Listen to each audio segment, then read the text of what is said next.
Hoy, más de 220 años después, algunos expertos consideran que la Revolución Francesa ya está acabada, mientras que otros consideran que aún tiene continuidad. Pero sea como sea, ¿habríamos tenido una era de las democracias sin el levantamiento de 1789 en Francia? ¿Fue, en efecto, la madre de todas las revoluciones?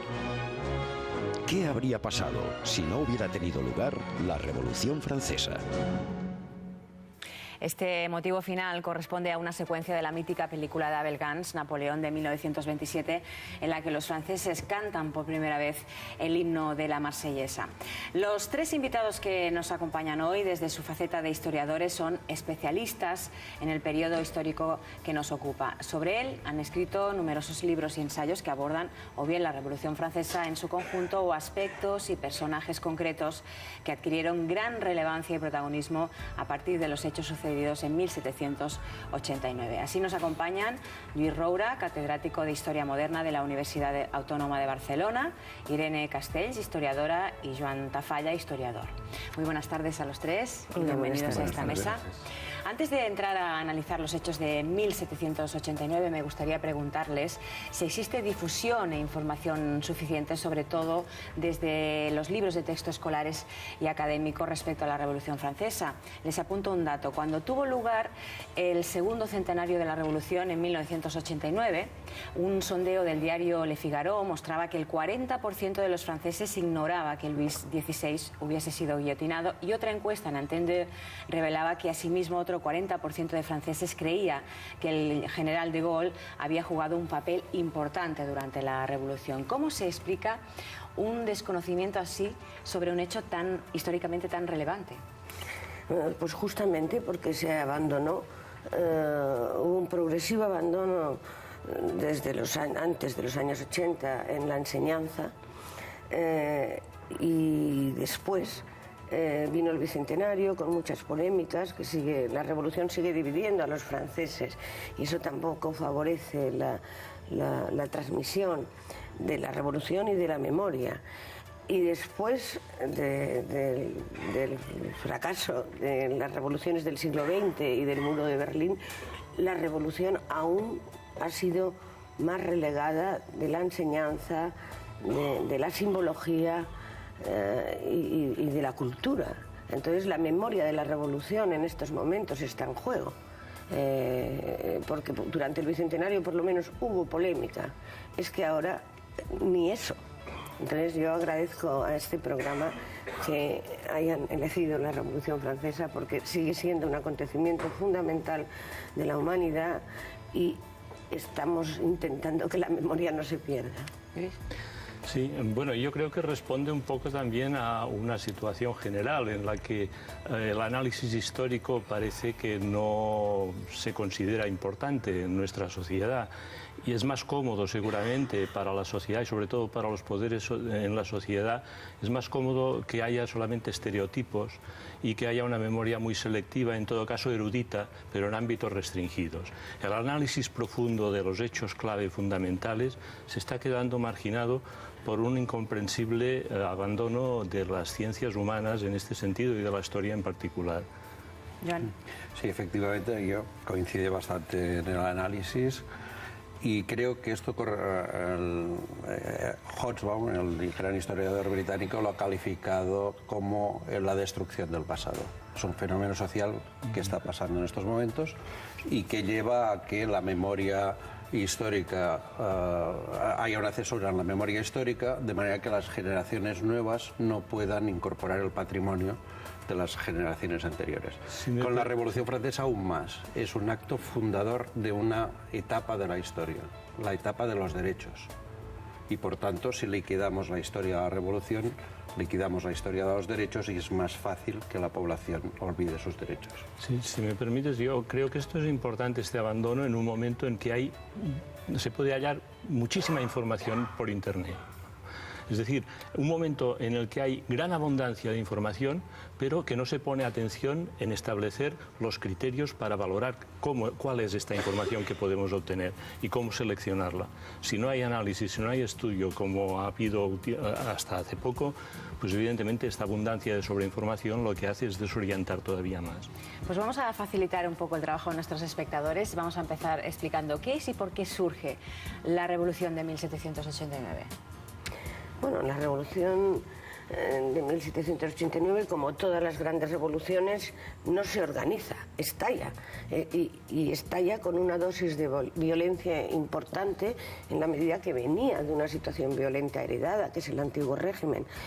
Entonces, fue una respuesta de una sociedad a problemas anteriores del absolutismo monárquico, y que hubo un cóctel explosivo, una conjunción de factores que hizo que la ambición reformista de las élites se uniera al estallido popular por la base en el campo y en la ciudad. Entonces eso dotó a la revolución de un radicalismo muy fuerte que explica toda la dinámica posterior. Entonces, pues eso, la revolución era una reacción a siglos de sometimiento y opresión promovidos por el absolutismo monárquico y el antiguo régimen, y esa violencia inicial es la que desencadenó. Sí, bueno, yo creo, como ha dicho Irene, pues la cuestión está en la crisis de este antiguo régimen que estaba establecido como un poder absoluto, con una estructura feudal, con una situación de extrema dificultad para la supervivencia en el 90% de la población, que era población campesina. Y entonces, en este contexto, pues la revolución significa una ruptura y significa, como venían significando las revueltas populares a lo largo de toda la época moderna, significa una explosión. En este momento, además de esta explosión, pues hay sectores sociales nuevos, la burguesía, hay unas ideas nuevas que son todas las surgidas de la Ilustración, y todo eso facilita la conjunción entre sectores muy diversos, desde el campesinado que nos ha dicho hasta sectores de las élites. Y ahí está la gran originalidad de esta revolución, que es que consigue establecer unas nuevas pautas de organización y de estructuración de la sociedad. Es la etapa de la invención de la democracia, pero a partir de una sociedad absolutista y de una sociedad intolerante. Y necesariamente tenía que haber la explosión de violencia, si se daba ya habitualmente en el propio contexto del antiguo régimen. Eso iba a comentarles, porque si existe un aspecto de esta revolución que desgraciadamente no se desconoce, es el ambiente de terror, guillotina y ejecuciones bajo el que se llevó a cabo parte de esa revolución. Resulta impactante aún, sin conocer los hechos con la profundidad que requieren, que unos valores como la libertad, la igualdad y la fraternidad se impongan ejecutando a 40.000 personas en la guillotina. ¿Por qué se desencadenó esta violencia tan extrema? Sí, es que hay que partir de la base de que el antiguo régimen era una sociedad extremadamente violenta. Ya en esencia era violenta. En 1757 un trastornado intentó atentar contra Luis XV y su ejecución pública consistió en atenazarle diversas partes del cuerpo, es decir, retorcer con tenazas diversas partes del cuerpo, echar en esas partes azufre, aceite, hirviendo, quemarle la mano con el puñal y luego descuartizarlo mediante 4 caballos para dar una lección pública. Esto era una cosa que no era tan extraordinario, era la cosa normal, la violencia del noble sobre su campesino, del señor sobre su campesino, que incluía todo tipo de aspectos. El robo de su propiedad. Lógicamente, cuando las circunstancias hacen que las clases dominantes no entren en crisis y no puedan continuar gobernando de la misma forma, y esa violencia se hace insoportable para el pueblo estalla. Y entonces es lógico que hay un proceso de violencia extrema, como se ha dicho, por parte del pueblo que intenta recuperar sus derechos. Nos podríamos preguntar, ¿era posible que establecer la democracia sin un grado de violencia? Es una pregunta... No, yo quería matizar, o sea, la revolución es una violencia contra una violencia heredada, como ha dicho Joan, y hay muchos tipos de violencia, pero hay que tener en cuenta que una revolución siempre tiene una dosis de violencia. Es imposible, sino porque los que resisten... Y luego encima en la Revolución Francesa hubo guerra civil, guerra exterior, lo que aumentó las violencias, pero no es menos cierto que los revolucionarios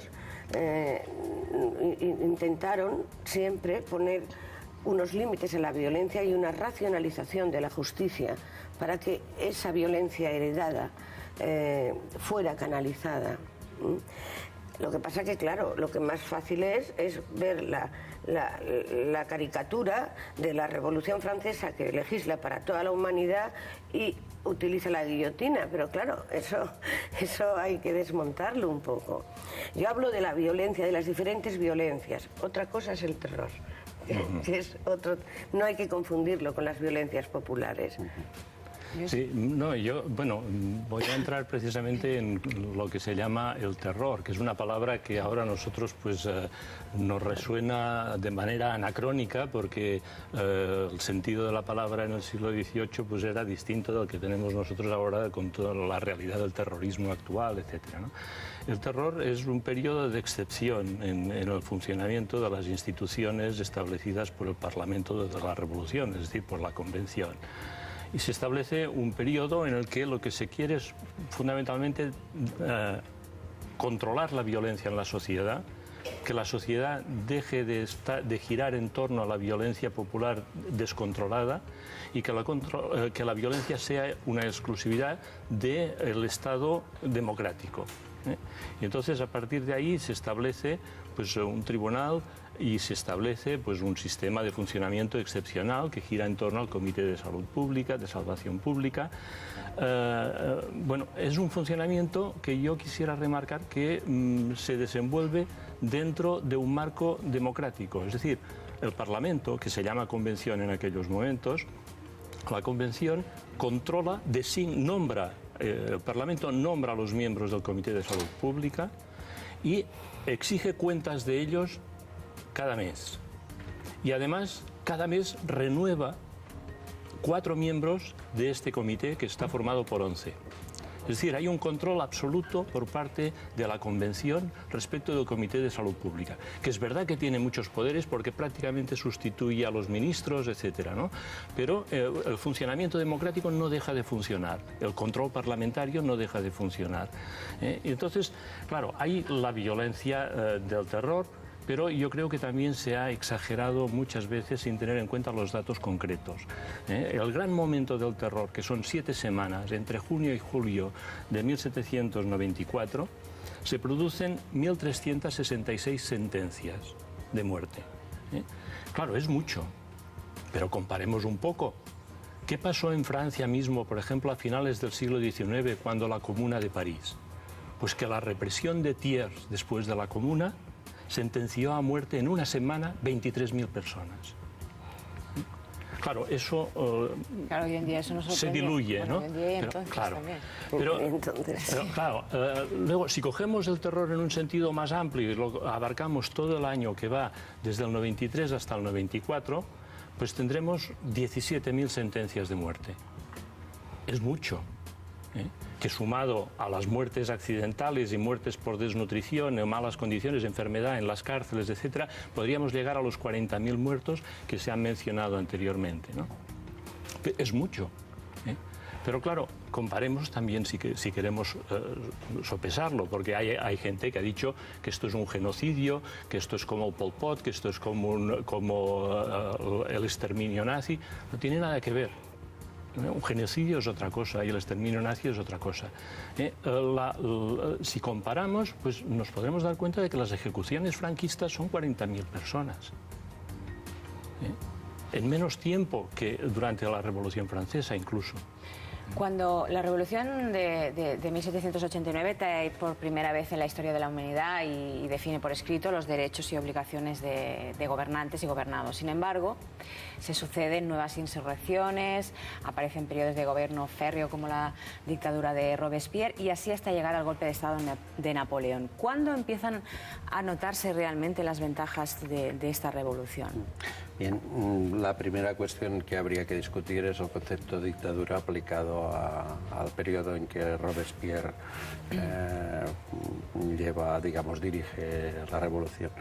Creo que es un concepto anacrónico y además no corresponde a la realidad. Era la Convención Nacional quien dirigía y gobernaba, decretaba y efectivamente en un periodo excepcional debido a la intervención de todas las potencias extranjeras y a una guerra civil potente llevada por adelante por los nobles. Por tanto, y la mayor prueba de que no estamos hablando de un dictador es que Robespierre se retira a los 45 días antes de ser destituido y no tiene ningún poder a la hora, digamos, 9 termidor cuando acaban con él, no tiene ningún poder sobre el ejército, sobre los poderes fácticos, etcétera, para imponer esto, ¿no? Esto es una precisión importante porque los estereotipos que hay sobre la Revolución Francesa colocan a Robespierre como un dictador cuando Robespierre es el máximo defensor de la democracia. Otra cosa es que durante un periodo muy estrecho de tiempo, esa democracia, para defenderse de la reacción interior y de los ataques, de la guerra de Inglaterra, Prusia, España, de todas las potencias, tuviera que tener medidas, digamos, extraordinarias. Hecho ese matiz, en su opinión, ¿cuándo empiezan a notarse los Yo efectos? creo que empiezan a notarlo, enseguida empieza a notarse, pero hay que tener en cuenta que las clases dominantes no ceden al poder de pronto. En julio de 1789 hay un primer paso, pero inmediatamente se declaran los derechos del hombre, pero inmediatamente las clases dominantes intentan controlar esto y producen una constitución en el que en el que no hay el derecho al voto, al sufragio universal, en el que se mantiene la esclavitud, etcétera, la del 91. Y el pueblo tiene que continuar luchando hasta en el 93 conseguir la constitución más democrática que ha tenido nunca Francia, aunque nunca se aplicó, en la que se abolió la esclavitud, se estableció el sufragio universal y se establecieron las reglas mínimas del juego para que, digamos, la población fuera libre e igual.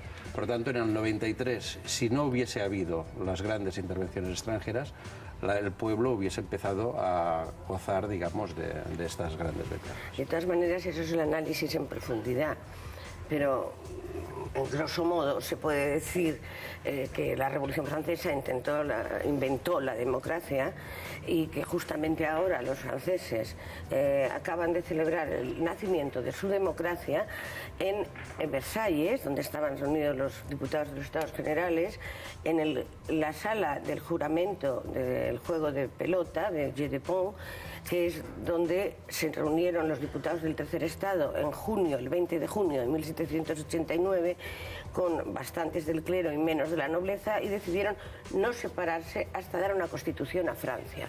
Esto es muy importante, porque al fin y al cabo es el sistema representativo moderno, todo lo que la Constitución dio de derechos de petición, de expresión, de libertades, que junto con el estallido de la gente por la base, con la participación de la población en la política, pues eso es lo que configuró esa situación revolucionaria. Entonces, una cosa es que ya con un análisis más concreto, como ha hecho Joan, se diga, bueno, hasta el 93 no, pero que eso es muy importante. Es el surgimiento de las bases de la política moderna, del sistema representativo. Entonces, para concluir brevemente, ¿qué piensan ustedes que habría pasado si no se hubiera producido la Revolución Francesa respecto a todos los derechos y libertades que consiguieron? Yo, si me permite, formularía la pregunta de modo distinto. Es decir, ¿qué pasó donde no hubo Revolución Francesa? Y eso puede responder un poco qué habría pasado si no hubiera habido Revolución Francesa. No hubo Revolución Francesa en Rusia, no hubo Revolución Francesa en Prusia, no hubo Revolución Francesa en Austria, no hubo Revolución Francesa en el Imperio Otomano o en los imperios asiáticos. ¿Qué pasó? Pues que a lo largo de todo el siglo XIX estuvieron enquistados, anquilosados en unas estructuras de antiguo régimen que establecían un poder absolutamente abominable desde nuestra perspectiva de sociedades democráticas. Y eso afectó igualmente al estancamiento económico, a la crisis y a la necesidad después de una transformación que en muchos casos fue mucho más violenta que la Revolución Francesa. Sí, pues eso, lo que acaba de explicar en concreto, que se hubiera prolongado el antiguo régimen y el absolutismo monárquico por algún tiempo y que en ese sentido la Revolución Francesa es la única revolución moderna triunfante y esos valores pasaron al siglo XIX y XX. Si no hubiera sido así, ni hubieran pasado los valores y se hubiera prolongado todo lo que... Gracias, señores y señoras, por ayudarnos a entender un poquito más este hecho histórico.